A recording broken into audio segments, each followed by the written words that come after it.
vuestros contactos. Assalamu alaikum wa rahmatullah. Alhamdulillah Rabbil Alamin. Salatu wassalamu ala ashrafil mursalin, Sayyidina Muhammadin wa ala alihi wa sahbihi ajma'in. Hermano Tawfiq, es un placer tenerte de nuevo con nosotros. Barakallahu fik. Y espero que, como siempre, sea un directo lleno de beneficio y vayamos explorando diferentes términos y conceptos juntos y que las personas saquen sus propias conclusiones. ¿Qué tal, hermano Tawfiq? ¿Cómo estás? La verdad, el placer es mío. Pues muchísimas gracias a ti, al hermano Hassan y a todas las hermanas y a todos los hermanos que nos están siguiendo. Espero que Allah subhanahu wa ta'ala nos bendiga, nos cuide y nos proteja a todos. Y una vez más, la verdad, tengo el placer de estar con todos ustedes, pues intercambiando opiniones. Lo que estamos haciendo es opinar sobre un tema y cada uno, como tú bien has dicho, está libre de escoger o de, opinar de una manera distinta, diferente. El Hamla es un diálogo que hemos entablado con nuestras hermanas y con nuestros hermanos y queremos aportar nuestro granito de arena dentro de un tema, yo pienso que nos concierne a todos, inshallah. Inshallah. Para hacer un recordatorio y que las personas estén un poco familiarizadas con lo que hemos tratado hasta el momento, empezamos al principio explorando y viendo juntos los principios del tasawwuf, los grandes referentes del tasawwuf desde el Junayd al-Salik y el Fudayl ibn Iyad y otros personajes de la historia, pasando por el Ghazali y otros como Ibn al-Qayyim, sin ir más lejos, que hemos hablado de él también. Y en el último directo hablamos de ciertos conceptos o términos que se utilizan como, digamos, tecnicismos del sufismo. Hemos visto lo que es la zawiya, lo que es ciertos términos del sufismo, y hoy nos gustaría continuar en esa dinámica de explorar ciertos términos. Después pasaremos a explorar los cambios que ha habido en las escuelas del sufismo contemporáneas o modernas. Un término que me gustaría ver contigo, hermano Tawfiq, es el término de sheikh. Y el término de sheikh nos llevaría a ver también el término de murid, ¿no? El que busca el conocimiento a través de su sheikh, su referencia. Entonces, ¿qué nos puedes decir acerca de estos términos? Sí, bismillahirrahmanirrahim, alhamdulillah, salatu wassalamu ala wa rasulillah wa ala alihi wa sahbihi wa ala. En el nombre de Allah, el clemente y misericordioso, alabado sea Allah subhanahu wa ta'ala, paz y bendiciones sobre su último profeta mensajero Muhammad, sobre su noble familia y sus nobles compañeros y sobre todos nosotros que estamos siguiendo su auténtica sunna. Estos términos son cruciales, son importantísimos en lo que es la vía de esta disciplina, de esta ciencia de ihsan, de tazkiyah, de purificación, o lo que se conoce como at-tasawwuf o el sufismo. Son pilares dentro de seguir, de encaminarnos con este camino de at-tasawwuf. Al-sheikh, pues sheikh es un maestro, es una persona que te va a educar, que te va a indicar este camino, que te va a llevar hacia Allah subhanahu wa ta'ala. Y es rukn, le llaman los sufís, es un pilar importantísimo. Un sheikh con idn, con un permiso. Y dos, con una silsila, con una cadena que le ha sido transmitido lo mismo por su sheikh, por su maestro, según, hasta el mismísimo mensajero de Allah subhanahu wa ta'ala.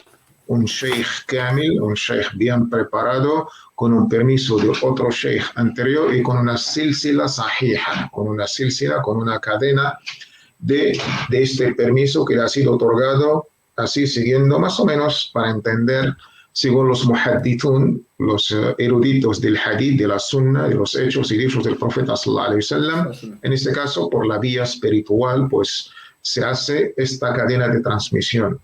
Y es importantísimo tener estas dos condiciones, que sea un sheikh preparado, un sheikh kamil, un sheikh con un idn, con una autorización, autorizado, y que tiene una cadena sahih auténtica, según hasta llegar al profeta Muhammad sallallahu alaihi wasallam. Hasta aquí, pues no hay ningún problema. Hasta aquí es algo desde la parte técnica o la parte más o menos práctica, sí que hace falta. De la misma manera que necesito un profesor, un maestro, un sheikh para explicarme el tafsir del Corán o para explicarme el hadith, la sunna del profeta sallallahu alaihi wasallam, también necesito un profesor, un maestro, un sheikh para aprender lo que es la medicina de los corazones, para esta purificación, para este ihsan o esta tazkiyah. Yo creo que hasta aquí todo el mundo está de acuerdo y no hay ninguna polémica ni mucho menos divergencia.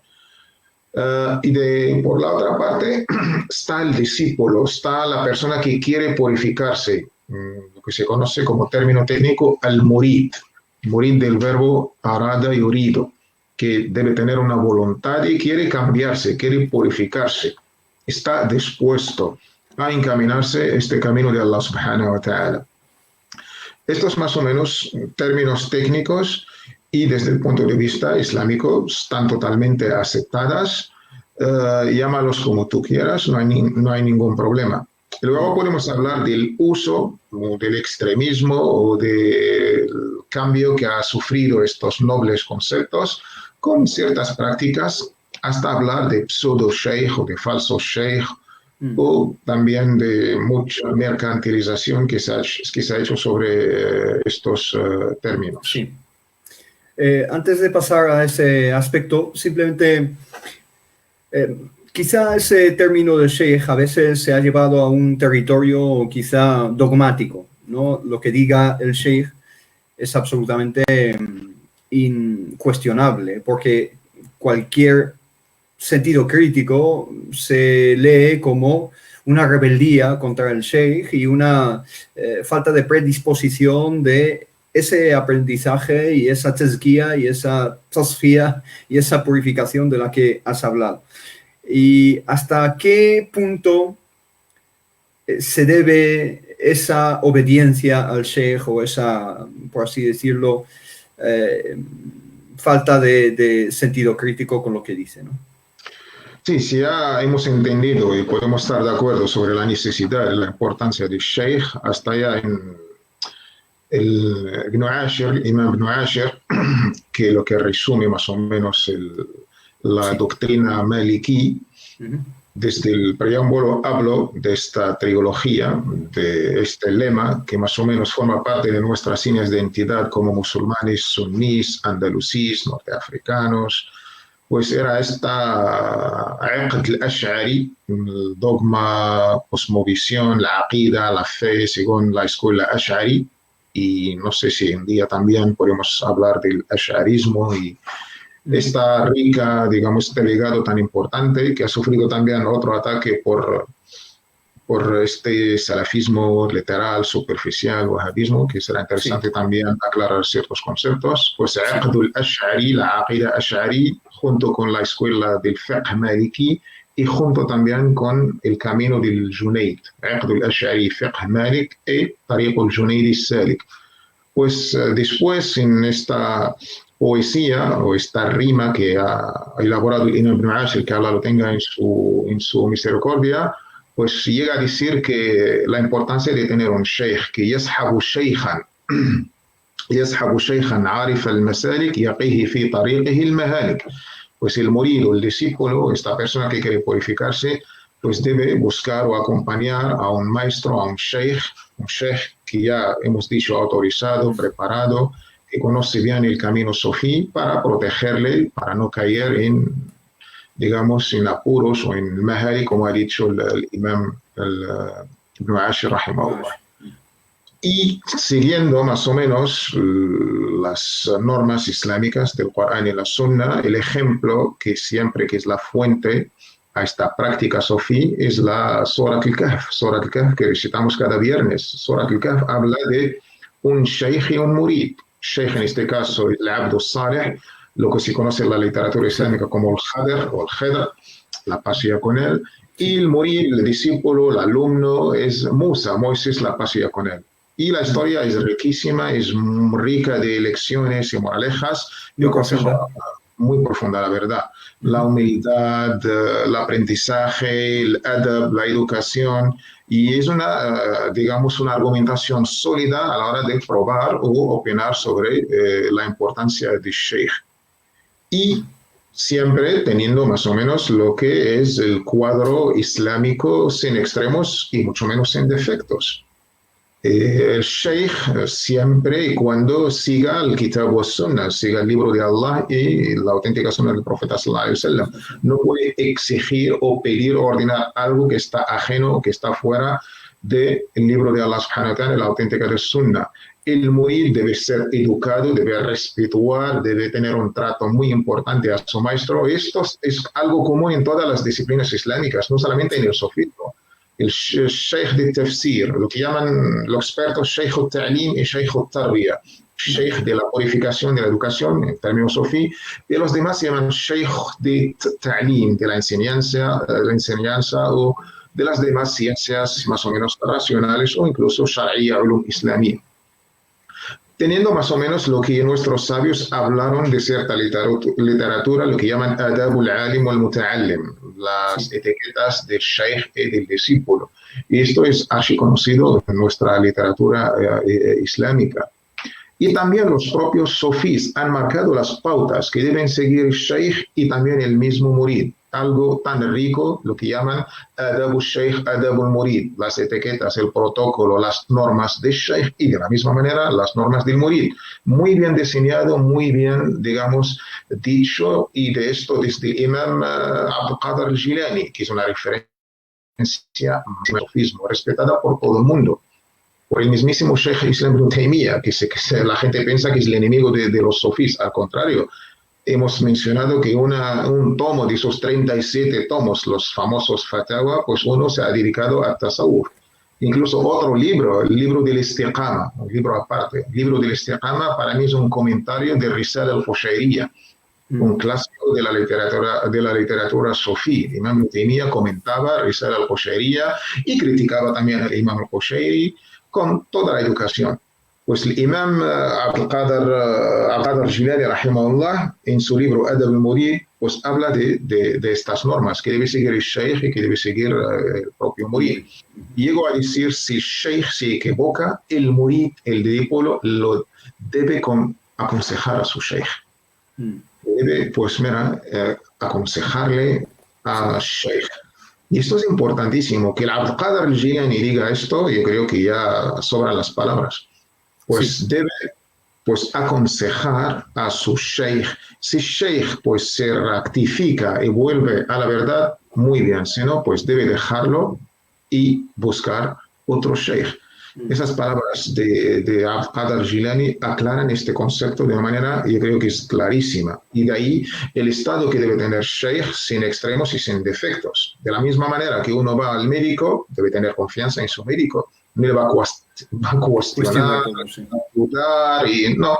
Uno pues deja su cuerpo en las manos de un médico, pero siempre con la personalidad y con el derecho y con muchas cosas.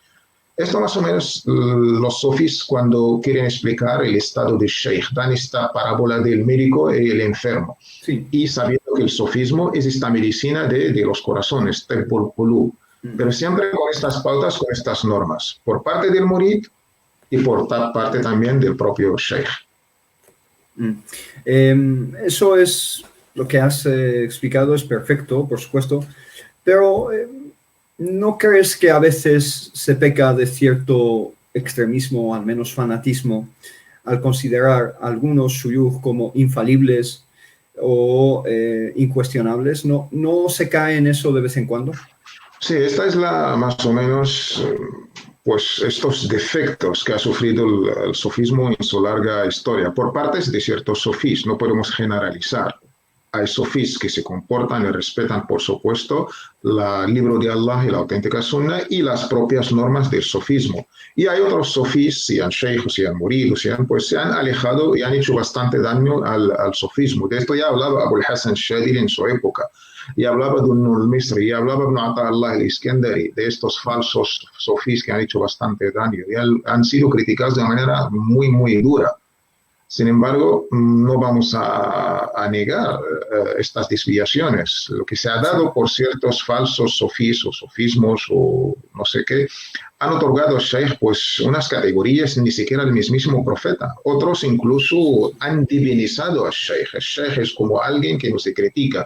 Al Sheikh debemos casi adorarle. Al Sheikh todas sus cosas se bendicen y es que esto no concuerda con la personalidad islámica, con esta libertad que te otorga Allah. Desde el primer día que tú dices la, no, la ilaha, hay que saber decir no. Esta libertad te otorga el Islam.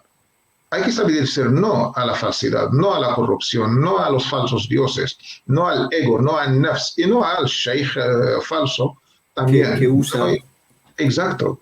Pues de esta manera, a veces a mí me viene la idea como si es un cierto cristianismo, un islam cristianismo. Un dogmatismo. Cristianizado. Había un hermano, Abdul Aya, desde aquí lo saludo, sí. Pues hablaba mucho de este islam cristianizado.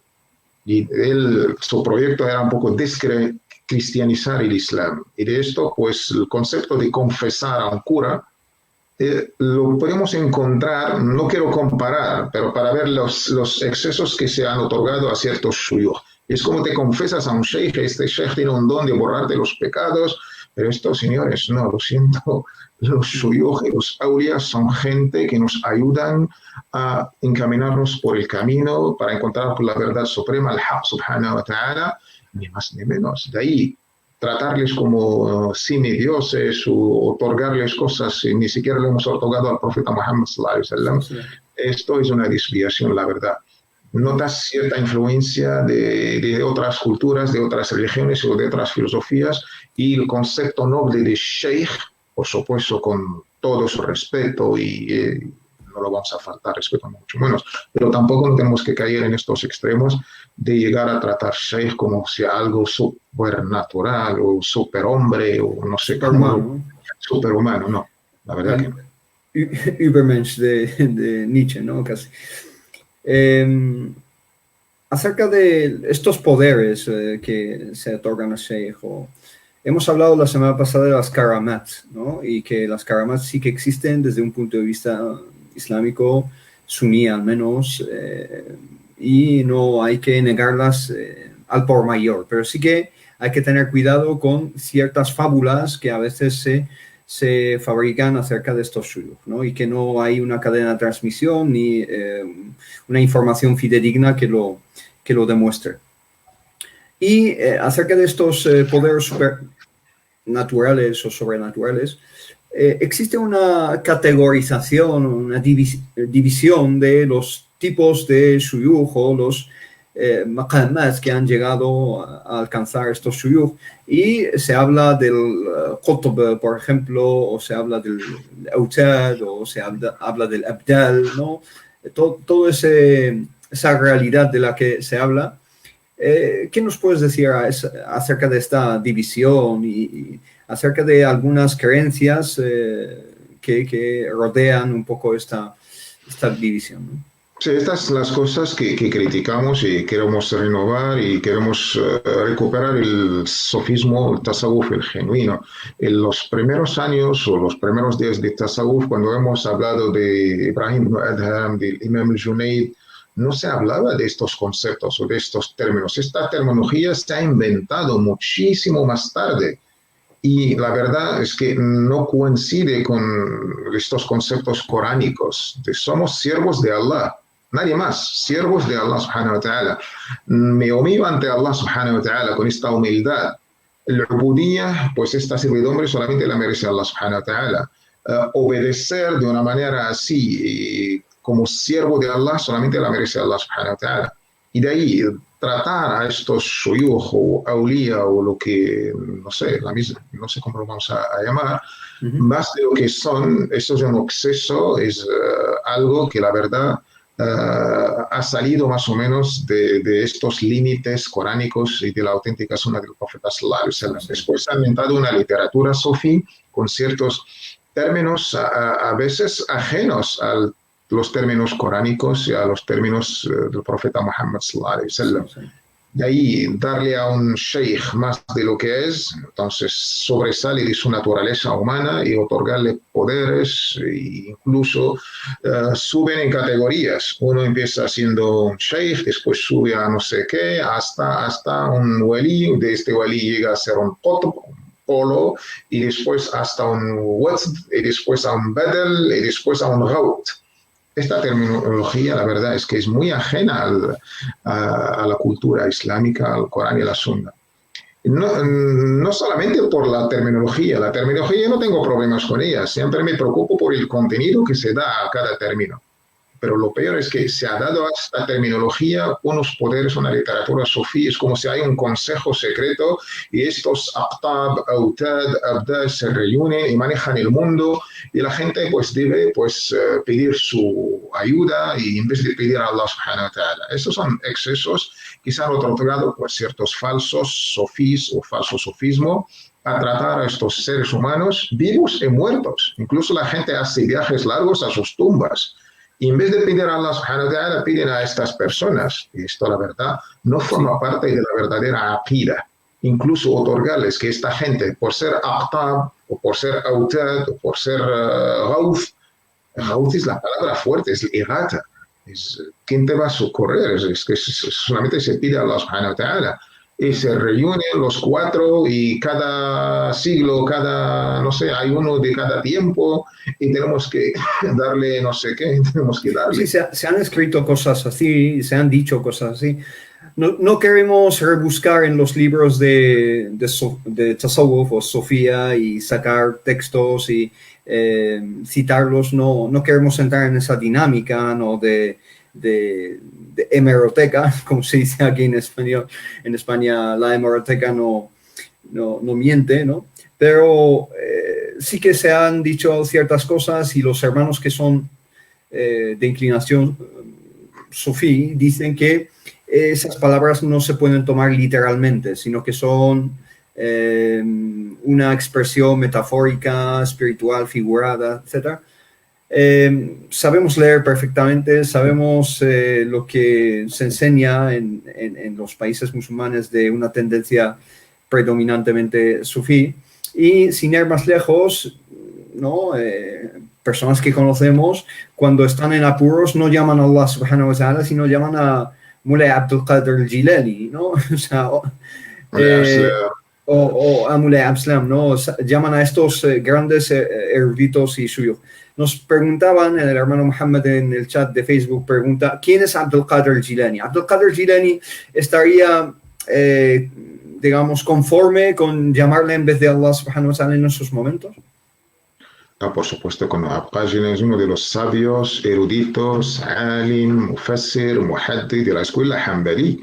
Y siempre, cada vez que el Imam Ibn Taymiyyah lo menciona, añade una palabra. No solamente que Allah lo bendiga o que Allah lo tenga en su misericordia. Una palabra un poco extraña. Qaddasallahu ruha.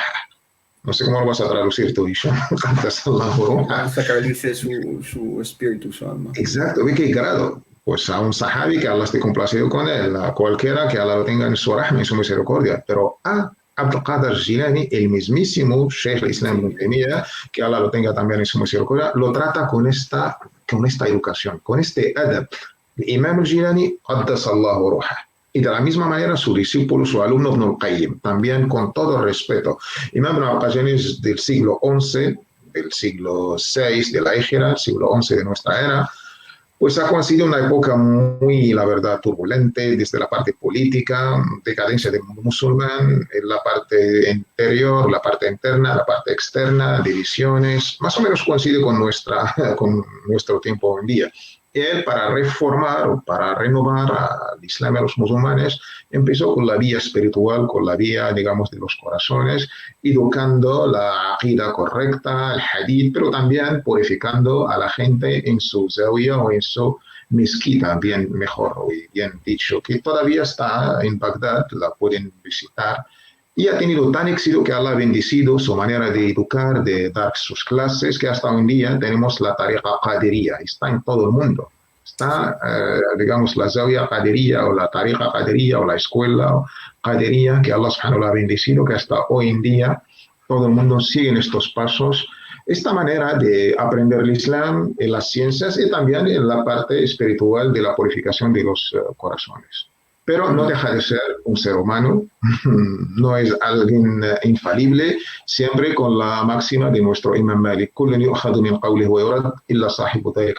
a todos y cada uno de nosotros pues se toma de sus palabras y se deja de sus palabras. Nadie es infalible salvo el mensajero de Allah subhanahu wa ta'ala, sea Al-Qadir Jilani, sea el mismo Ibn Taymiyyah, sea cualquiera. Alhamdulillah, no somos la religión del libro, ni siquiera la religión mahometana. Yo no acepto que me llamen mahometano o muhammadi, aunque para mí es un gran orgullo, estoy siguiendo a Muhammad sallallahu alaihi wasallam, pero a su sunna, a sus principios, a su mensaje, no a su persona, carne y hueso. Imagínate esto, estamos con nuestro amado y querido profeta mensajero. Entonces, todo lo demás, sí, si el Jilani, si el Ibn Shih, si el Shadili, si el quien sea.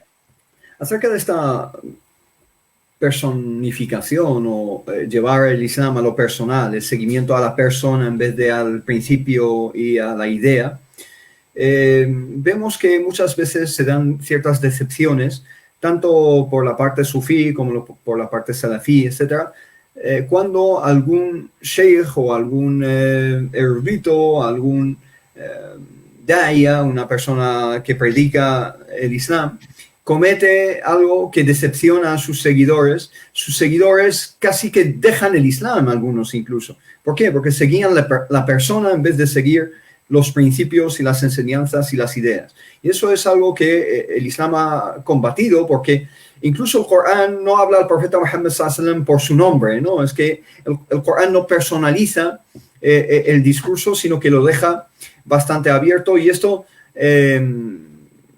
se refleja incluso en la gramática del Corán, ¿no? La presencia muy intensa del ism al-mawsul, ¿no? Que son esos pronombres en el Corán. El Corán habla por pronombres más que por nombres, ¿no? Porque no quiere dirigir el discurso tanto positivo o negativo hacia las personas, sino que es algo abierto, que es totalmente válido para otros contextos temporales y de espacio, etc., ¿no?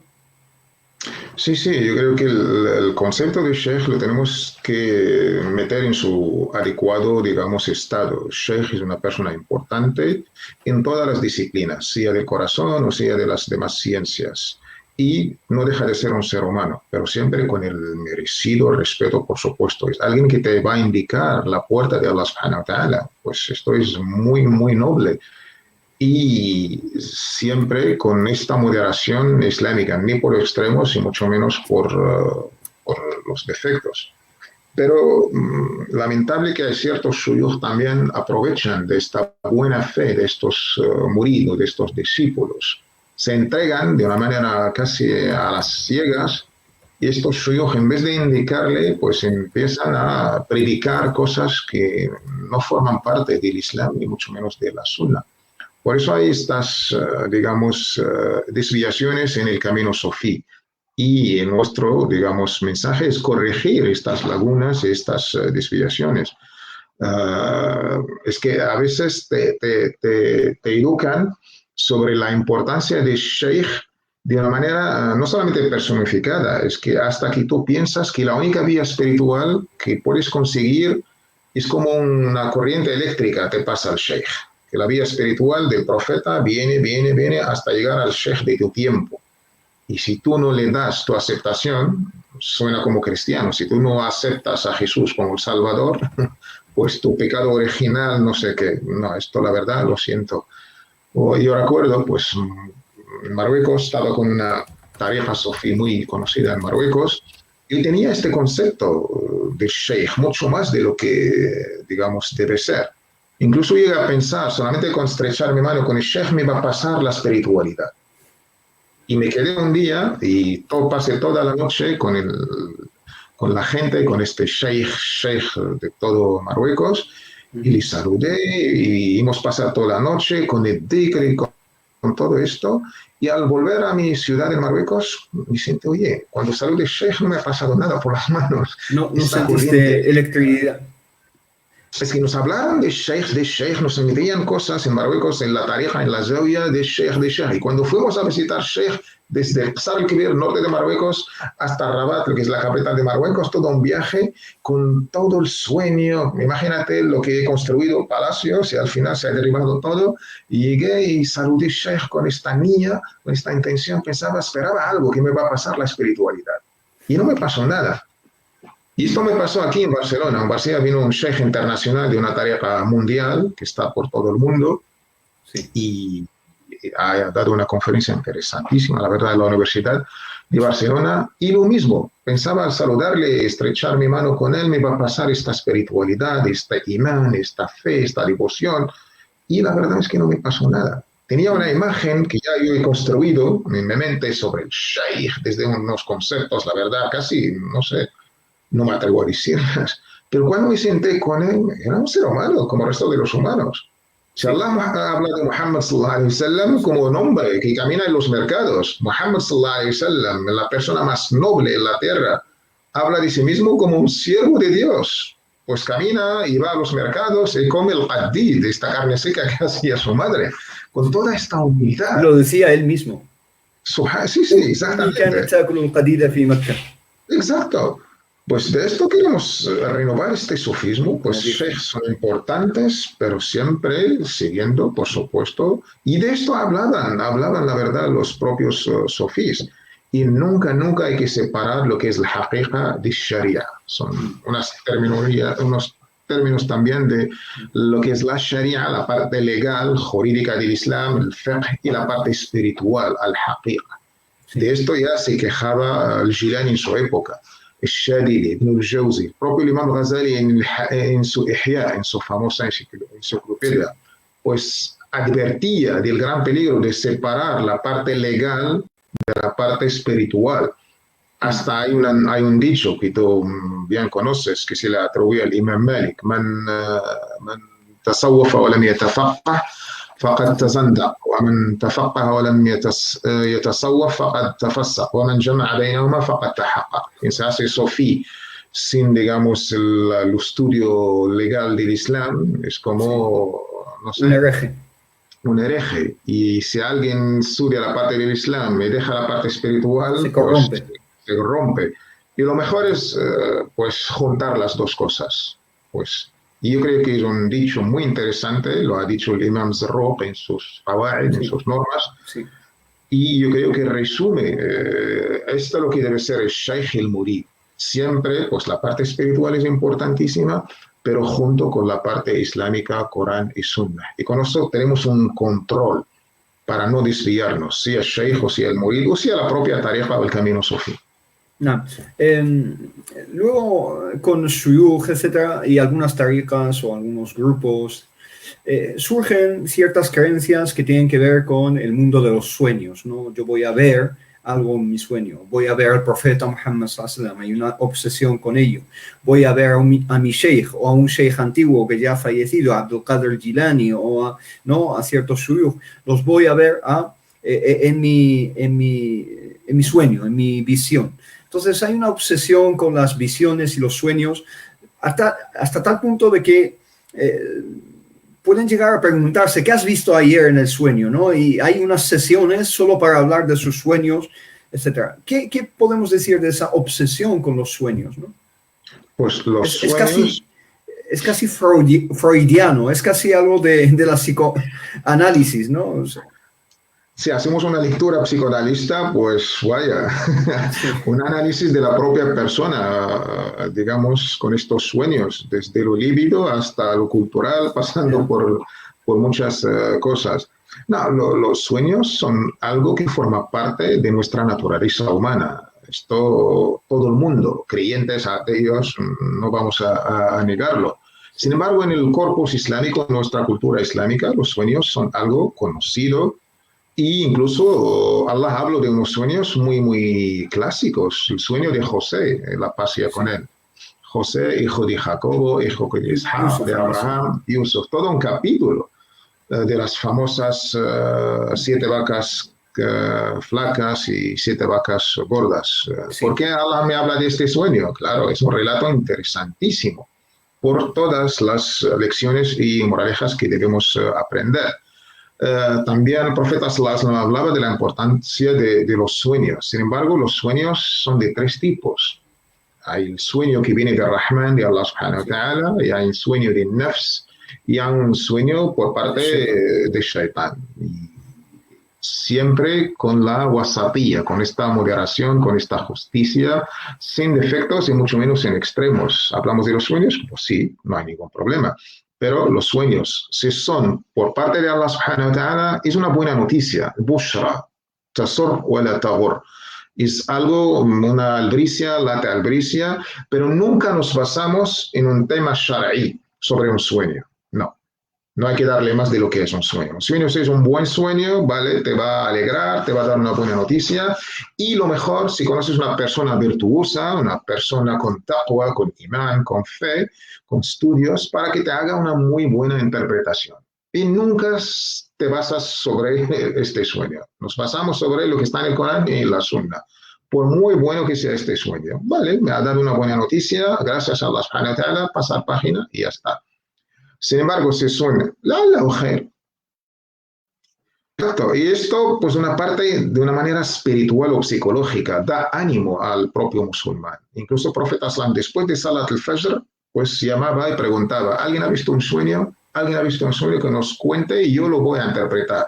Y qué mejor que el mismísimo mensajero de Allah, que recibe revelación para interpretar un sueño. Pero nunca los musulmanes se obsesionaban por un sueño. He soñado algo, tengo miedo, si va a pasar, si me ha repetido este sueño. Y si he hecho un sueño, ¿debo cumplir lo que he visto? No. Los sueños no hay que darle más de lo que son. Y si es un sueño, pues por parte, has visto una película de terror y te has tenido pesadillas la noche, un sueño, no sé, satánico. Preocupación que tiene uno también. Sí. Esto es un reflejo de tu vida cotidiana. Entonces te levantas por la mañana y giras a la izquierda y digas A'udhu billahi minash shaitanir rajim, me refugio en Allah subhanahu wa ta'ala del maldito Satanás, y no lo cuentas a nadie y no te va a pasar nada. Esto es la manera profética de tratar con los sueños. No hay que darle más de lo que son. Entonces vienen otros, no, es que el sueño es como un estado. Debes hacer ciertas prácticas para que tengas sueños y otras prácticas especiales para llegar a saber al mismísimo mensajero de Allah. Y esto la gente se obsesiona.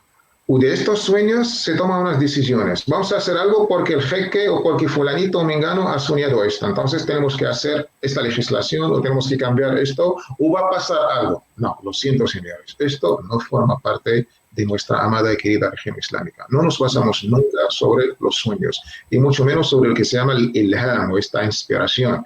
Viene gente y dice, no, vamos a hacer esto porque lo he visto en un sueño. No. La legislación islámica se hace siempre, se está en el Corán, o se está en la auténtica sunna del profeta Muhammad sallallahu alaihi wasallam, pues hay un ijma, un consenso de los sabios eruditos, o si hacemos una analogía de algo que ya existe con algo que ha surgido. Con esto, alhamdulillah, la religión se ha completado. Pero dar al sueño mucho más de lo que es, esto ya, o tenemos complejos, sufrimos de ciertos complejos, pues tenemos que ir a un psiquiatra o a un psicoanalista y que nos haga un análisis de nuestra personalidad, de los complejos, de los problemas, y con esto se cura la persona y se soluciona todos estos temas.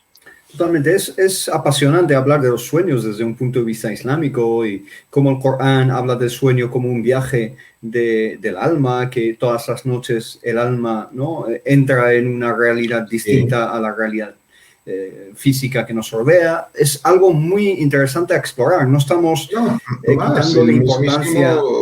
Al contrario, el mismísimo mensajero lo trató como una parte de la profecía. En una fracción como 1/60, en otra versión 1/40 o 46. Sí. Que la ru'ya juz'un min an-nubuwah, juz'un min 60 o min 46, que solo con esto ya lo he dicho todo. No estamos menospreciando los sueños, ni falta respeto, ni tratar a los sueños como no, al contrario, pero en su debido sitio islámico. Y nunca basarnos sobre esto. Es que hay gente sobre lo que han visto y ya dejan incluso de rezar, ya ha llegado al haqiqa, ha llegado al estado no sé qué. E incluso nuestros sabios hablan con datos científicos. Si te viene una persona y te dice, mira, he practicado no sé qué prácticas espirituales y he llegado a ver el profeta. Vale, muy bien. Pero dime qué es lo que has visto, me puedes hacer una descripción del profeta. Y te cuenta, he visto una persona con mucha luz, con una barba blanquísima, toda la barba blanca. Esta persona viene con una alegría, pero lo siento, no has visto al profeta. ¿Por qué? Porque no has estudiado Sunna. Si hubiera estudiado Sunna, y sobre todo la parte de Shama'il, de las características, como era el profeta sallallahu alaihi wasallam, vas a ver que el profeta tenía 18 o como 20 canas. Nunca tenía el profeta barba blanca. Pero él, por la luz y la blancura, estas cosas, el estado espiritual, ha aceptado. Y pensaba que este sueño le va a ayudar a encaminar hacia Allah. Al contrario, este sueño es un engaño. Y por esto los propios Sheikh Sufi, verdaderos maestros, advertían sobre estos falsos sueños. Ojo con los sueños, ojo con los falsos Sheikh. Te dicen cosas, te ordenan cosas, no te van a encaminar al verdadero camino, sino al contrario. Por eso, estos estados de los sueños y darle más importancia hasta obsesionarse con los sueños. Cuentan un día que venía uno a un Sheikh Sufi y decía, mira, es que yo no llego a ver el profeta en mis sueños. ¿Qué problema tengo? Me falta mi espiritualidad, no sé qué. Sheikh era inteligente, ha notado esta obsesión y la quería corregir. Le dijo, mira, ¿sabes qué? Esta noche te invito, vas a cenar conmigo. Pues imagínate la alegría, voy a cenar y pasar la noche en la casa de Sheikh. Y Sheikh, a la hora de cenar, él habló con su mujer de meter muchísima sal. No sal, muchísima sal en la comida, en el agua, en el té, en todo. Sal por todas partes. Este alumno, Murid, por tener adab con el Sheikh, no podía quejarse de la comida. Tenía mucha sal en la comida. No se atrevía, porque esto es correcto, hay que tener una cortesía, un adab con el Sheikh. La comida súper salada, pero él sí comía y no ha podido decir, es que no puedo, es que es salada, no, por adab al Sheikh. Y cuando quiso tomar agua, peor todavía, más salada. Y después, no sé cómo terminó la cosa, y llegó la hora de acostarse, se va saliendo a dormir, y este señor, imagínate lo que ha soñado. El día siguiente vino, mira, Sheikh, he soñado ríos y carcasadas y agua, porque estaba obsesionado con el agua que tanto salado tenía en la boca. Pues esto es lo que pasa a estas personas obsesionadas con el manamat, con el roja, con los sueños, con estas visiones que, pues la verdad, no forman parte de este camino sofí correcto. Hasta incluso se han politizado en ciertos países los sueños. Los shoyuj pues quieren cambiar una situación o criticar un gobierno, pues sacan el sueño en 2000, no sé qué, va a pasar algo porque Sheikh ha soñado esto. Y llegó la fecha concreta y no pasó nada. Imagínate la gran decepción. Y luego no, se da una interpretación. Es que el Sheikh quiso decir esto y la interpretación que se ha hecho al sueño, oye, por favor, no jugáis con la mente, con la buena fe. Ha hecho muchísimo daño esa interpretación de Islam. Si es posible, hermano, que mutees el ordenador porque se escucha mucho eco en Instagram, Barakallahu. Pero lo que quería decir es que acerca de los sueños, no estamos negando que en el Islam existen referencias del Corán y la Sunna acerca de los sueños, y la Sunna del profeta Muhammad sallallahu alaihi wasallam habla de ello, de las posibles interpretaciones de los sueños, y también el Corán habla de ello en Surat Yusuf sobre todo. Pero bueno, vamos a pasar a otro tema, que es algunas prácticas que se llevan a cabo en casas o en zawiyat, o en otros países no llaman zawiya, sino khanqa o otros términos. Como la hadra, ¿no? La hadra, que es, en muchas ocasiones es una situación en la que se baila y se lleva a cabo ciertos rituales, etc. Defínenos lo que es la hadra y lo que se pretende a través de ella, ¿no? La hadra es casi el sumo del encuentro de la noche sufí, o de esta adoración que se hace. Se juntan los sufís con su sheikh o con su maestro o con su muqaddam. Siempre hay un encargado que se hace por permiso del propio sheikh, el fundador. y se empiezan con la recitación del Corán, se hace el wird, otro término también que tenemos que explicar, como un programa de ciertos adkar, de ciertas frases, por no decir mantras, esto está en el budismo, pero se repiten unos adkar, sí, a la palabra de Tawhid, la ilaha illallah, con un número, o subhanallah y el istighfar. Y después el tikrul ifrad, Allah, Allah, Allah, con la polémica que hay entre los juristas y los sofís. Sí. Sin embargo, pues... Hay otra polémica acerca de ¿no? Es un mufrad, sí.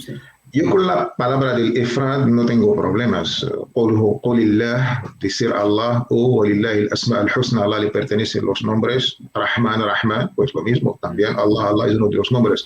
Sin embargo, como como este pronombre, ahí sí que me quedo con mis reservas. Sí. Con todo respeto, por supuesto, siempre y cuando estamos tratando con el recuerdo de Allah, con Subhanallah, con la ilaha illallah.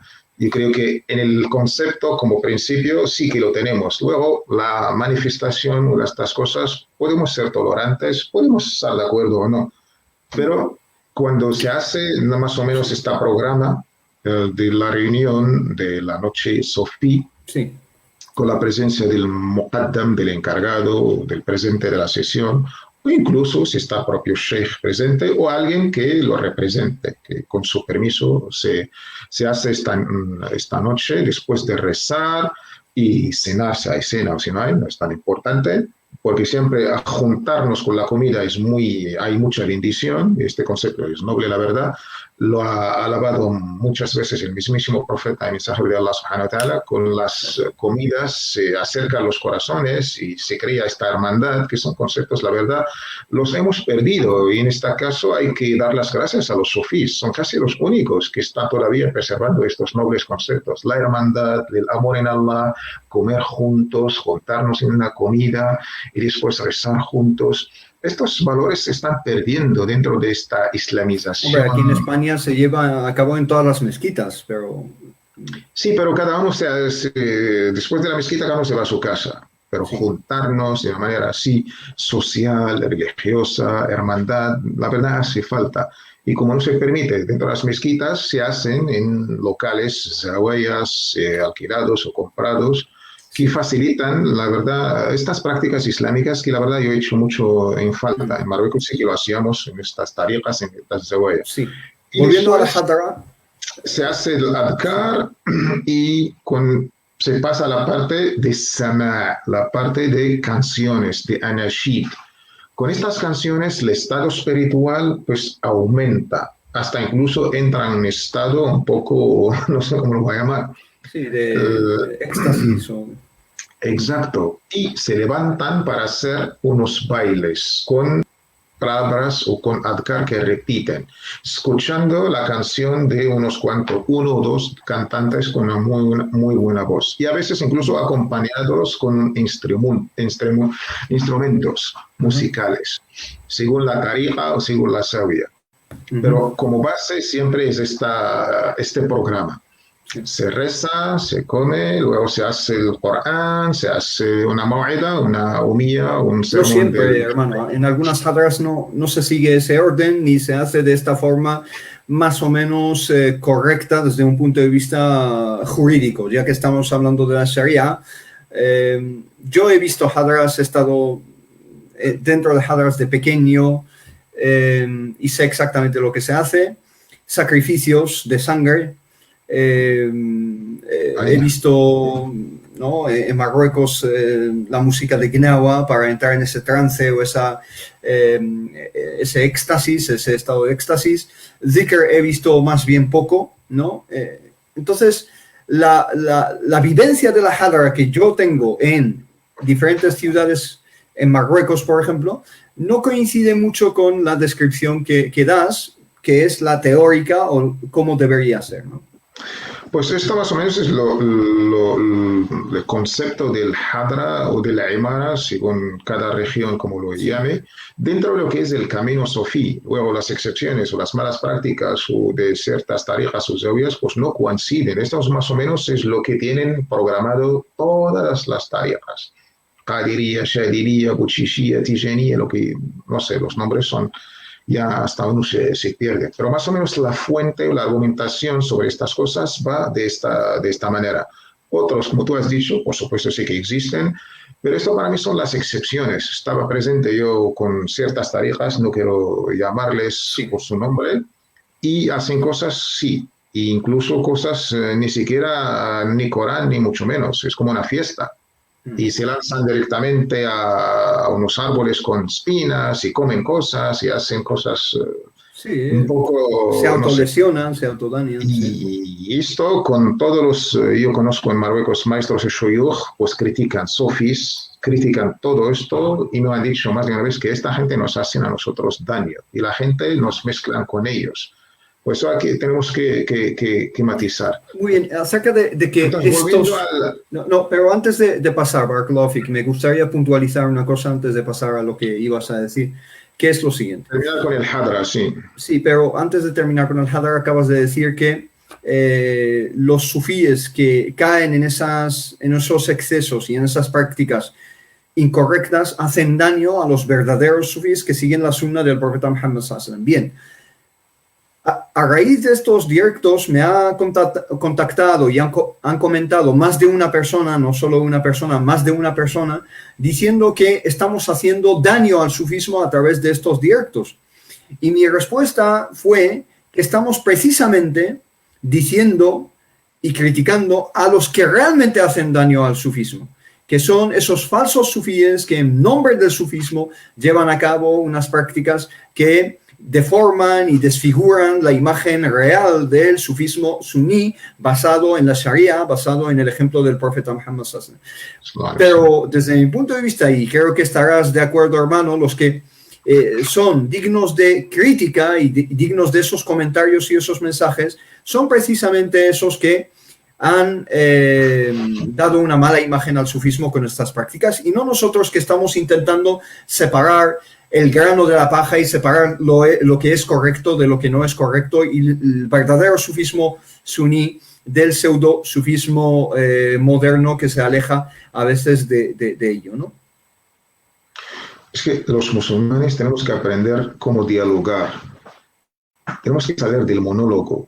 O piensas como yo, o estás desviado, o perdido, o dejas de ser incluso musulmán. No, tenemos que aceptar las diferencias.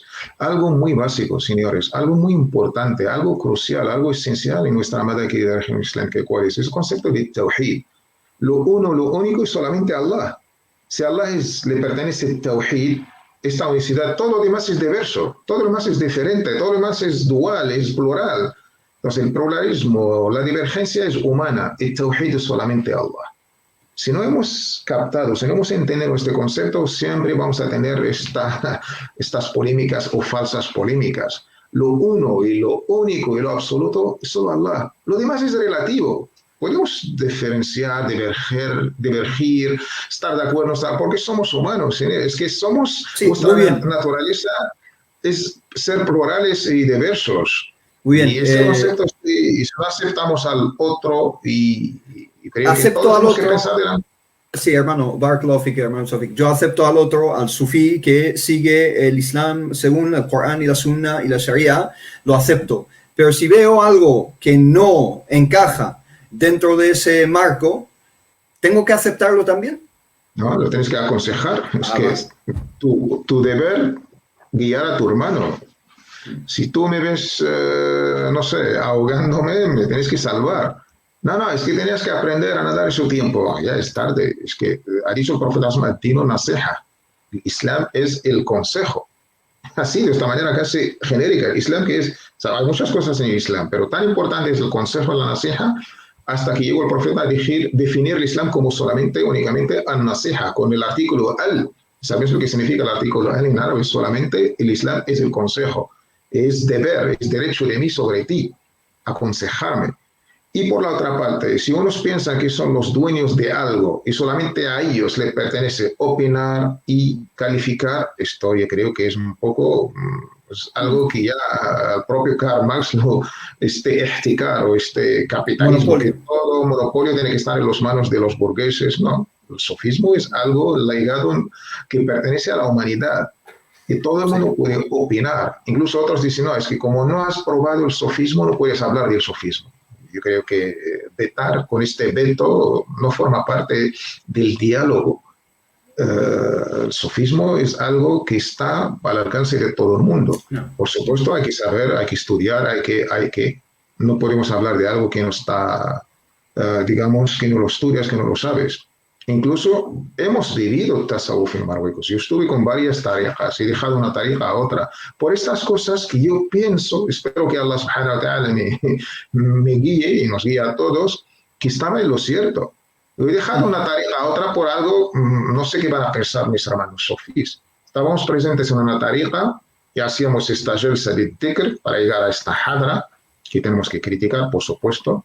Esto de levantarse y hacer estos mantras o hacer este recuerdo de Allah subhanahu wa ta'ala y a veces frases que ni siquiera sabes lo que estás diciendo, desde Allah hay hasta otras cosas, ¿qué hay de malo en solamente hacer el dhikr de una manera todos sentados, conjuntos, incluso con voz alta, no tengo problemas?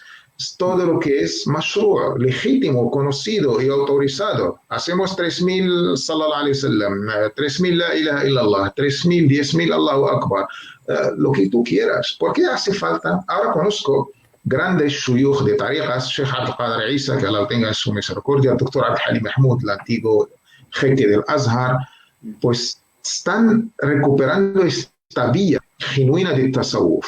Han eliminado el hadra, estos bailes que se hacen, y se han limitado solamente a hacer dhikr como hacía el profeta sallallahu alaihi wasallam junto con los nobles sahaba en la mezquita o en una casa. Con esto yo creo que todos estamos de acuerdo, porque vamos a un exceso que nos va a crear problemas. Pues un día estaba con esta tariqa y al sentarnos para hacer dhikr nos dijo el sheikh que estaba presente y ha puesto una sábana blanca en medio y todos nosotros estamos ya alrededor. Y por esta sábana blanca no puede pasar nadie. Y lo pregunté, ¿por qué? Dijo, no, es que ahora está con nosotros presente el mismísimo Muhammad, mensajero de Allah. Con esto dije, mira, lo siento. El mensajero de Allah está enterrado en Medina, en su rauda sharifa, en su noble tumba. Que ahora esté presente, lo siento. Y dejé esta tariqa. Y fue con otra tariqa también muy conocida en Marruecos, y peor. Y salí de una, y un día estuve con ellos, por la noche haciendo este encuentro, y a la hora de hacer dhikr y estas cosas, nos dijo en su palabra que nos dirigía el sheikh que dirigía la sesión, que ahora mismo está presente con nosotros. No el mensajero de Allah, Muhammad, como la otra tariqa, no, que el sheikh de su tariqa en Marruecos, el sheikh grande, está presente en la ciudad de Tánger, estaba con nosotros ahí.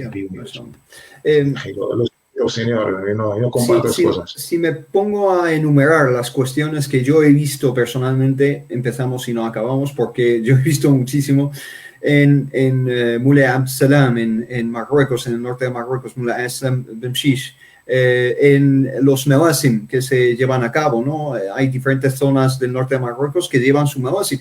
Y esto solo en el norte de Marruecos. Si hablamos de la India, ya apaga y vámonos, porque ahí el sufismo toma otra dirección y otras vías. Si hablamos de Pakistán, si hablamos de países, Egipto, por ejemplo. Entonces, se hacen muchas cosas que a veces te rascas un poco la cabeza y dices esto de dónde lo han sacado. Incluso hay creencias, ya que hablamos acerca del autad y acerca del aqtab y acerca de lo que son abdal, estas categorías dentro del sufismo.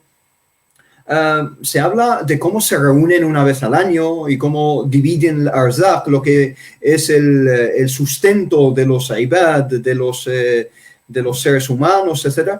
Y eso, lo siento, pero no hay por dónde tomar eso, ¿no? O sea, no se puede tomar ni con pinzas, ¿no? Esta es la influencia de otras culturas o de otras religiones. Es lo que ha sufrido este sofismo. El sofismo verdadero ha sido pues influenciado, se ha contagiado por otras culturas. Ya en la época del Bayruni, el famoso científico erudito musulmán, astrónomo, médico, pues de todo. En su libro hablaba de la influencia india de los hinduismo en los sofís o en los musulmanes. Se hacía comparaciones ya en la época del Bayruni. Imagínate hoy en día y las cosas que hemos más o menos mencionado sobre la confesión católica y sheikh y estas cosas. Yo creo que estas prácticas no forman parte del sufismo, no forman parte del Islam, y ahora yo creo que es hora de pues, corregir y recuperar el sufismo verdadero, el tasawuf auténtico del Kitab y la Sunnah, de que los mismos fundadores, padres de tasawuf, reconocidos por toda la ummah, tipo Jilani, tipo el Imam Jilani, el Imam Rifa'i, hablaba de esta separación entre la haqiqa y la sharia. Hablaba de toda persona que se autoproclama qutb o sheikh o wali y no siga la sharia, dejar de seguirle. Y no forma parte del mismísimo tasawuf. De estos ya, estas grandes figuras de tasawuf ya lo han dejado clarísimo. Cualquier cosa que no concuerde con la sharia no es islam, no es tasawuf, ni mucho menos. Aquí dos cuestiones, una pregunta y una declaración que voy a hacer. La pregunta es, ¿cuál es el dhikr de los sufíes? ¿Cuál es el dhikr original de ellos? Yo creo que no hay un dhikr original de los sufíes y otro dhikr original de los no sufíes. El dhikr es el dhikr. Y luego ya, dentro de cada tendencia dentro del sufismo, se puede hablar de algún wird, ¿no? Que el sheikh de cada tariqa le establece a sus estudiantes, a sus seguidores, un wird diario para hacer y renovarse espiritualmente, ¿no? Sí, es como el médico y el tipo de medicina que tiene que recetar para cada enfermo. Pues no todos vamos a tener las mismas medicaciones. Esta es la riqueza de este sheikh autorizado y preparado con una cadena, digamos, con esta experiencia. Y esto es importantísimo, porque cada murid pues, se le dedica un programa de ciertos recuerdos, dhikr. Este programa se llama el wird. Y este es algo que es, alhamdulillah, está en el Corán y está en la Sunna. El profeta sallallahu alaihi wasallam, en más de un hadith, Allah subhanahu wa ta'ala nos habla de juntarnos con los veraces, taqullaha wa kunu ma'as sadiqin, de tener compañía virtuosa y de pues, recitar el Corán y recitar los nombres bellos y hermosos de Allah subhanahu wa ta'ala y recordar a Allah subhanahu wa ta'ala muchísimo para llegar a este estado.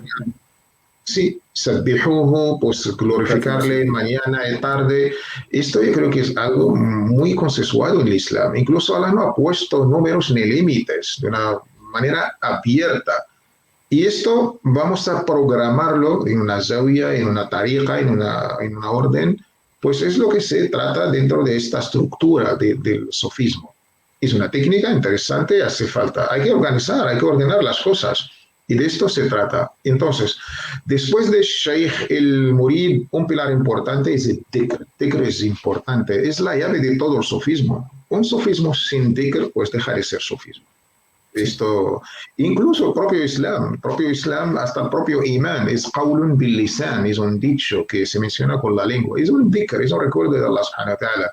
El dhikr es, como ha dicho el profeta sallallahu alaihi wasallam, el ejemplo del vivo y el muerto. De una manera espiritual, por supuesto. Estás vivo espiritualmente es solamente con este hecho profético, con el dhikr. مثل الذي يذكر ربه والذي لا يذكر ربه كمثل الحي والميت. Aquel que recuerda a Allah subhanahu wa ta'ala está vivo y aquel que no recuerda a Allah subhanahu wa ta'ala está muerto. Esto en el término sufí es esencial. La vida de tu corazón. ¿Estás vivo espiritualmente?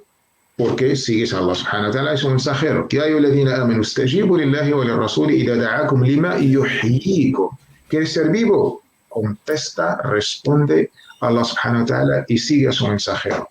Y recuerda a Allah subhanahu wa ta'ala de una manera frecuente y alaba a su mensajero, el profeta Muhammad sallallahu alaihi wasallam, de una manera que sea programada. Y de esto, el básico de dhikr son 5 cosas. Es, primero, siguiendo la programación sofí. La programación sofí es de 3 tipos.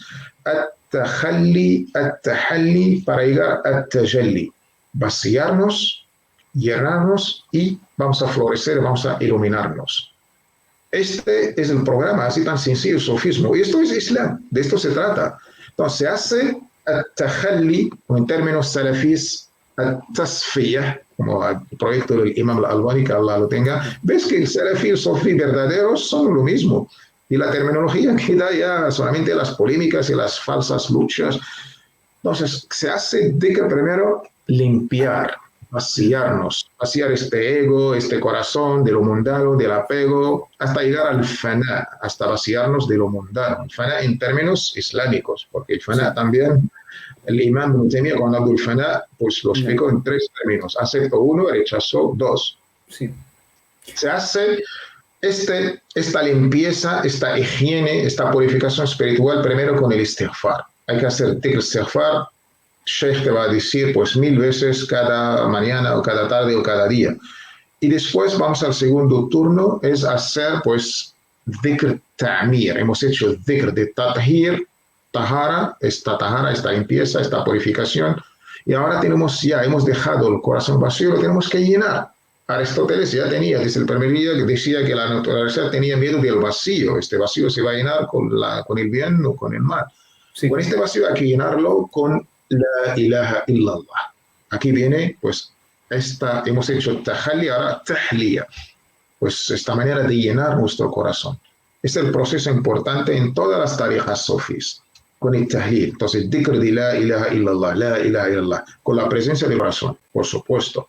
Pues estás solamente en mantras repitiendo frases, no tiene ningún valor.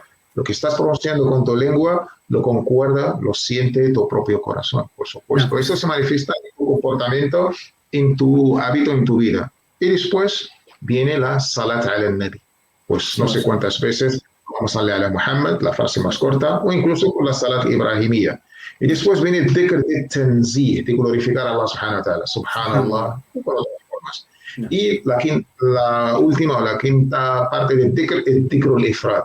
Allah, Allah, Allah. Esto ha sido polémico y criticado, un debate entre los fuqaha y los sufís, pero yo creo que es un debate que podemos aceptar dentro de lo que es Allah, forma parte de los nombres hermosos. Y entonces yo creo que hasta aquí, con este dhikr, el recuerdo de Allah subhanahu wa ta'ala es que Allah te invita a su audiencia para estar en su presencia, y con eso pues ya sales de tu ausencia, de tu ghafla.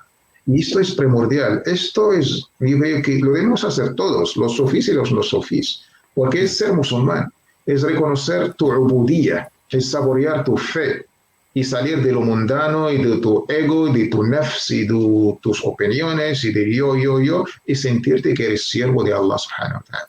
No, acerca de esta diferenciación entre las desviaciones de algunas tendencias dentro del sufismo y el sufismo que yo siempre digo cristalino, original. Bueno, nos preguntan si el sufismo es una secta. No, ya hemos explicado lo que es el sufismo en directos anteriores. Si las personas no lo han visto, que vuelvan al directo número 1 y 2.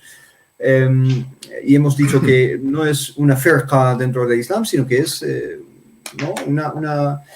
una escuela de estudio de un aspecto espiritual dentro del Islam, y como los muhaddithun se dedicaron al hadith, y los mufassirun al tafsir, y el nahwiyun a la gramática, etc., pues también el mutasawwifa antiguos, o zuhad, estos zuhad, es decir, estos ascetas, o estas personas que se dedicaban al estudio de la espiritualidad islámica, pues se dedicaron a esa vía y a su práctica también.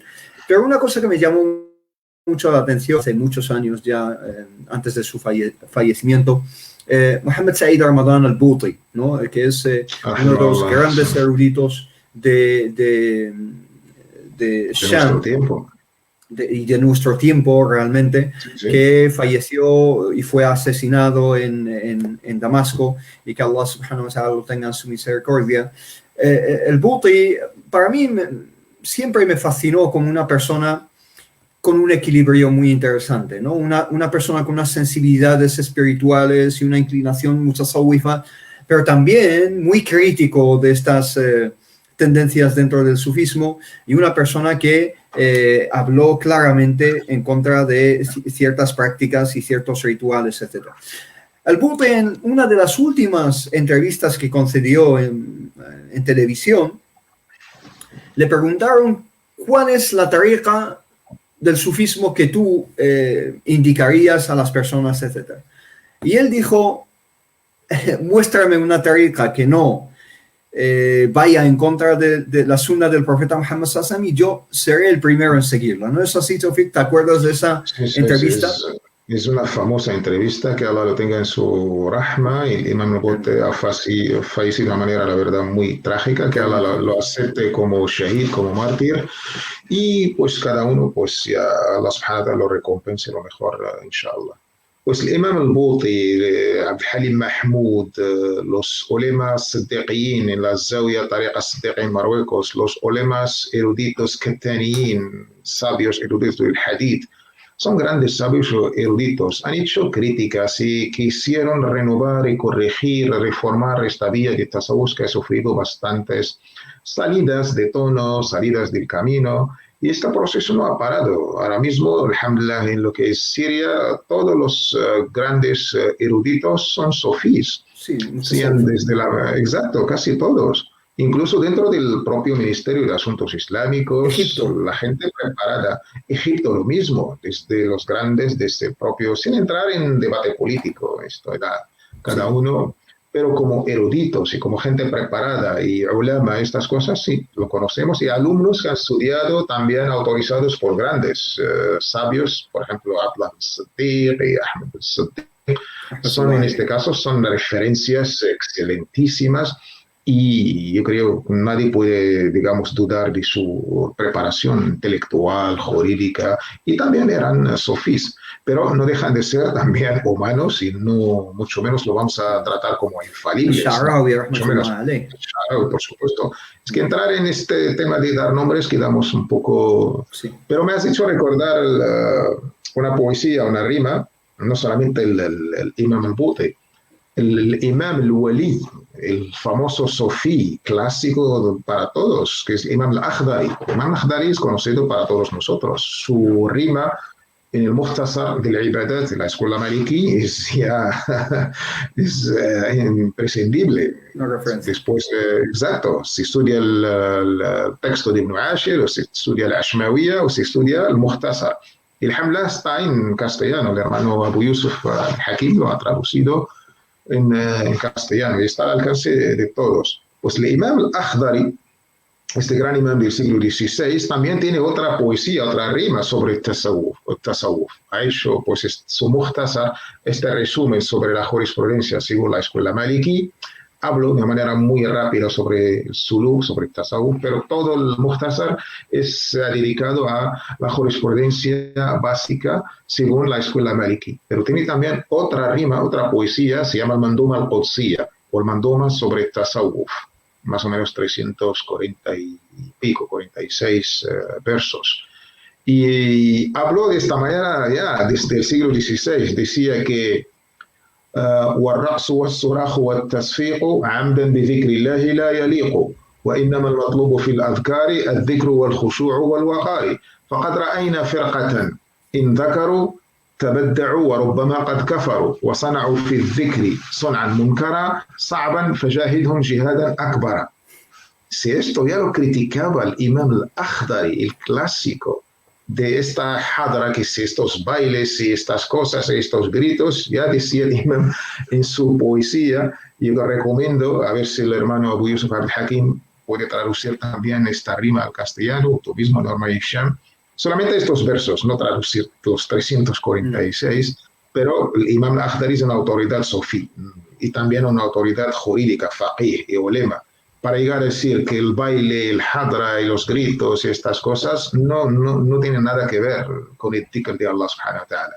Sin embargo, lo que se requiere en el dhikr es khushu', es la presencia de tu corazón. Yo creo que es una crítica con autoridad, hecha por un wali, por un santo, por un amigo de Allah subhanahu wa ta'ala, y los propios sofís deben escuchar. Y ya hemos mencionado más de una vez estas normas, estas reglas que hay que respetar y seguir del Imam Ahmed Zarruq, que Allah lo tenga en su misericordia. La norma 20, la norma 21, entre todas las normas, pues habla especialmente de estas cosas. Yo creo que debemos de recuperar este sofismo auténtico, y siempre teniendo el libro de Allah subhanahu wa ta'ala, la auténtica sunna de nuestro amado querido profeta como la meta y como el objetivo, inshallah. Otra cuestión, y quizá terminamos con esto, es los conceptos de Wahdat al-Wujud, ¿no? Que es un panteísmo en ciertas tendencias dentro del sufismo, o lo que se dice del ittihad o el hulul, ¿no? Que es casi una encarnación de lo divino en lo humano, ¿no? Ya estamos hablando de unas esferas teológicas, y ya no estamos tratando con cuestiones solo ritualísticas o de adoración, sino que estamos hablando de conceptos mayores aquí, como se suele decir, palabras mayores en cuestiones teológicas. Defínenos un poco esto, de dónde viene, a qué hace referencia y desde un punto de vista islámico si es aceptable o no. Sí, esto ya necesitamos, el tratar estos temas son complicados Un día, y sí, exacto. Pues esto es el giro que va a generar el sofismo, esta evolución histórica, cronológica que hemos hablado. Es importante saber la historia de Tasawwuf. Tasawwuf no solamente dentro de su historia, pero la historia también nos ayuda bastante a aprender a tener más o menos una visión sobre este concepto tan rico, tan importante. Pues el giro, ya llegando al siglo VI, XI, el XII, el XIII de nuestra era, 1200, 1300, 1100, 500, 600, eso es la égira, pues este sofismo va a hacer un giro. Ya hemos visto el fenómeno de la traducción, la casa de la sabiduría, el hikmah, en la época abbasí, y con toda la traducción que se ha hecho de la filosofía griega, el concepto de logos.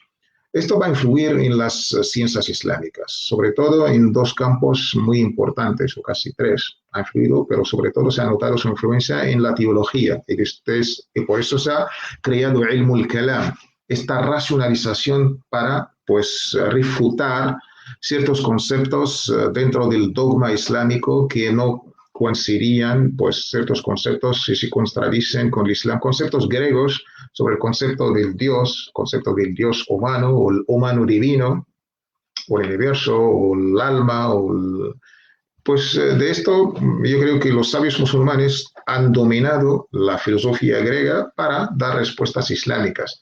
Sin embargo, pues se quedó ciertas influencias, y en este caso el Hujjat al-Islam Ghazali, el mejor ejemplo, ha estudiado toda la filosofía de su tiempo hasta llegó a escribir un libro que es Maqasid al-Falasifa, los objetivos de los filósofos, y ha dado argumentos ni siquiera los propios filósofos han llegado a dar, y después los criticó y sobre todo en ciertos puntos los declaró no musulmanes, así de manera tajante. Y su famoso clásico libro, Tahafut al-Falasifa, pues la refutación de los filósofos. Y en este caso, el Imam al-Ghazali es una inteligencia, no ha sido mal interpretado su proyecto, su trabajo. Decían que el Imam al-Ghazali ha acabado con la racionalización, con la parte racional del Islam. No, señores, Islam al-Ghazali es el gran, digamos, racional en este caso. Es un filósofo con mayúsculas. Pero sí, ha criticado toda la filosofía. Su libro Tahafut al-Falasifa, es decir, las desviaciones o su refutación a los filósofos, no es una refutación a la filosofía No. en términos globales o integrales, sino que a ciertos puntos que se habían heredado de Aristóteles o de la filosofía neoplatónica, y refutaba esos puntos. Por ejemplo, el punto de que el universo no tiene principio, ¿no? Lo que es traducido en árabe como el hayuli, ¿no? La materia del universo que no tiene principio ni tiene fin, sino que es eterna. Y ese es un punto que contradice Mukhalafatullah lil Hawadith, que es un punto o un aspecto de los atributos de Allah subhanahu wa ta'ala, que Allah es eterno, es qadim y es azali y es da'im, pero que el universo y la materia tiene un principio y un fin. Y algunos filósofos de digamos, del ámbito islámico y de la esfera islámica decían lo contrario, decían que el universo es eterno y el universo no tiene principio. Y entonces eso es uno de los 25 puntos que el Ghazali en su libro de Tahafut al-Falasifa critica y responde a ellos de una forma bastante brillante. Y luego, por supuesto, Ibn Rushd le quita la razón en ciertos puntos de estos que fue desarrollando el Ghazali, rahmatullah alayhi. No, es un debate rico y nos demuestra la grandeza de nuestros sabios, un diálogo a través de siglos. Hazel y Ibn Rushd, pues no sé cuántos siglos, pero el debate era rico dentro de esta libertad de opinar diferente, de criticar y con toda, digamos, la hermandad y toda la libertad que te brinda el propio, digamos, Islam. Sin embargo, esta lectura orientalista de nuestro legado, de nuestro pensamiento islámico, han sido Ernest Bloch, un filósofo animal, que ha sembrado esta idea, que el Ghazali es responsable de la decadencia racional de los musulmanes con su proyecto, con su libro. Y todo el mundo ha tomado esta idea de este gran orientalista. Y si tomamos la lectura de nuestra historia islámica, sobre todo pensamiento islámico a través de los orientalistas, pues mal vamos. Y lo mismo también cuando se habla del sofismo a través de los orientalistas. Es un tema bastante rico. Hay grandes estudios de orientalistas que han banalizado, la verdad, el sofismo. Sí. Y sobre todo se han limitado a esta parte filosófica del sofismo. Cuando el sofismo ha hecho este giro, lo que llaman los expertos el sofismo filosófico. Este término no me acaba de convencer porque la filosofía, el sofismo no tienen problemas. La filosofía verdadera, la filosofía es reflexionar, es meditar, y esto forma parte del tasawwuf. El tasawwuf es fikr y dhikr. Es pensar, meditar y recordar a Allah subhanahu wa ta'ala. El-tafakkur es un maqam, es un estado, hay que practicar el propio sofí. Y la reflexión acerca de uno mismo. Pero los pseudofilósofos o la pseudofilosofía es la que chocó con el propio Islam, no solamente con el sofismo. Y este giro, sobre todo por ciertas escuelas de este logos, este concepto logos en la filosofía griega, va a pasar también dentro del cristianismo. La palabra, el verbo era Dios. Toda esta influencia la hemos visto en el cristianismo. Sin embargo, también el Islam ha sufrido lo mismo. Cuando se han hecho estas traducciones, sobre todo en platonismo, pero no el Islam en su conjunto, sino ciertas escuelas dentro del Islam, ¿no?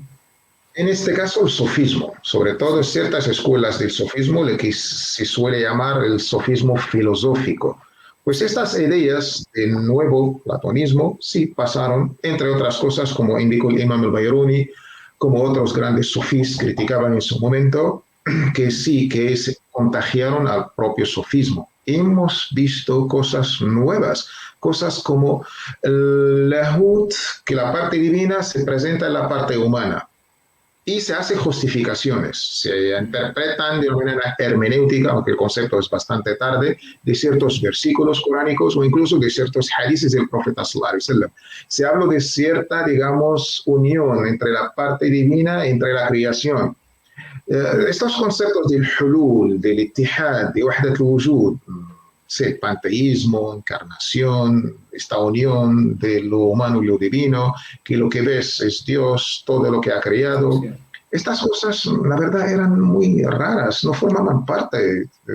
Sin embargo, sí, han llegado a meterse dentro del sofismo y se ha creado un sofismo filosófico con estos términos y con estas poesías y con ciertas declaraciones. Se intentó justificar que estas declaraciones, con estas frases, con estos conceptos, es que uno está fuera de sí, llega a un estado espiritual y lo que sale de su boca no es dentro del estado de despierto, está en un estado de embriaguez espiritual, un maqam de sukr, de una borrachera, entre comillas, espiritual. Sí, de hecho en la poesía se habla mucho de eso.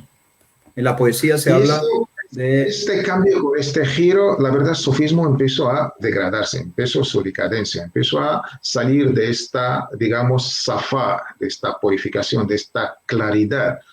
El Corán habla de la purificación del alma. El profeta sallallahu pues día y tarde y noche habla de estas cosas, pero con términos que todos entendemos, con un árabe que no hace falta darle una parte esotérica, otra parte exotérica, tiene un zahir, tiene un baten, hasta que se cree toda una escuela a la hora de interpretar la palabra de Allah, lo que se conoce como tafsir ishari, la exégesis simbólica o metafórica, no sé cómo lo voy a traducir. Sí. No, es que lo que tú lees es superficial, sino tiene otro significado que solamente los excluidos, los grupos élites sofí que llega a entender.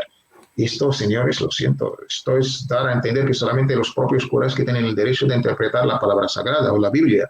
más o menos hay cosas que coinciden. No quiero comparar, no es lo mismo, por supuesto, ni mucho menos, pero es que veo que estas desviaciones y con estos conceptos nuevos chocaron con la fe islámica y por eso han sido criticados de manera dura por los grandes ulemas, fuqaha, incluso de grandes sufís también. No solo en el cristianismo, si estudiamos otras religiones como el hinduismo, el budismo, pues vemos que hay ciertas similitudes o ciertos paralelismos entre conceptos que se utilizan en ese sufismo neoplatónico o ese sufismo nuevo del que estamos hablando. Y esas tendencias, por ejemplo, si hablamos del hinduismo, hay esa dicotomía entre el Brahman y el Atman, ¿no? El Brahman, que es el Dios supremo, que no es palpable, que es trascendental, y luego el Atman es el alma o ese reflejo de lo divino en el ser humano. Y todo esto tiene mucho que ver también con el budismo también. Si hablamos también de algunas escuelas del budismo, vamos a ver algunos paralelismos. Hermano Sofik, si quieres, la semana que viene ya hablaremos de ciertos personajes como el Hallaj, ¿no? Porque al hablar de Wahdat al-Wujud, etcétera, siempre se habla del Hallaj o se habla de ciertos pasajes supuestamente de Ibn Arabi o de Rumi, que es un autor que está muy de moda hoy en día, especialmente en Occidente. La semana pasada podemos hablar de estos tres personajes históricos, el Hallaj, Rumi y Ibn Arabi, no Ibn al-Arabi, sino Muhyiddin Ibn Arabi, el Mursi de Murcia, y ver un poco el panorama actual y los cambios que han visto, algunas tendencias dentro del sufismo que se han dedicado más al trabajo social y se han dedicado más han salido de ese aislamiento de la zawiya y se han involucrado más en el trabajo social y la inclusión dentro del tejido social con diferentes proyectos que incluso han llegado a ser proyectos políticos, etcétera, etcétera, ¿no? ¿Qué te parece, hermano Sofik? Perfecto. Muy bien, pues muchas gracias, hermano Sofik, por haber compartido esta hora y media con nosotros y por todas estas explicaciones y este debate fluido acerca de estos conceptos. Inshallah, nos vemos muy pronto en otra conexión en directo con estos conceptos que dejamos apuntados y estos personajes también que en cierto momento han sido algo polémicos, pero que hay que situar en su época y en su contexto con un poco de cuidado, ¿no es así? Inshallah, pues gracias a ti, gracias a la mano Hassan y gracias a todo el mundo que nos ha seguido. Espero que hemos aportado algo y que Allah nos beneficie a todos y shukran jazilan wa barakallahu fikum.